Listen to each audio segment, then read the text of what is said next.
বন্ধু বাদল, ইমরান মামা, হ্যাঁ মামা। কি অবস্থা বাদল? আমরা ঘুরতে এলাম আজকে এই মুহূর্তে। না বন্ধু, আসলে অসাধারণ একটা ডিসিশন ছিল এই টাইমে। শুক্রবার পদ্মার পাড়ে, পদ্মার ব্রিজের নিচে অস্থির একটা অনুভূতি।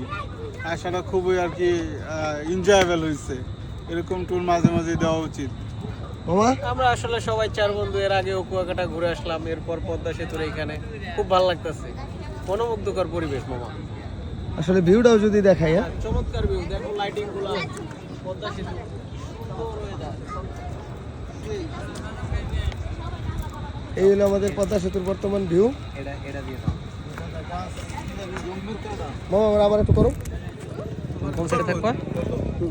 এখানে থাকবা? দেবো অন করুন। না অন করে গেছি। ও চলতেছে তাইলে। হ্যাঁ ও বলো তোমার অনুভূতি মামা কিরকম খুব ভালো লাগতেছে? লাগতেছে খুব, আসলে বিশেষ করে বাতাসটা কিন্তু মামা ওয়াও। বেশ কয়েকদিন যাবতে কিন্তু খুব আমাকে লাগা খুব গরম, বাতাস নাই। তারপরে এই জায়গায় কিন্তু মোটামুটি বাতাসটা খুব ভালো। হ্যাঁ সবাই আসছি, কি পরিবেশটাও সুন্দর ঠান্ডা। ওয়েদার দেখো, বাতাস প্লাস পদ্মার সাথে পদ্মা সেতুর লাইট। কমিউনিকেশনটা জাস্ট ওয়াও, জাস্ট ওয়াও।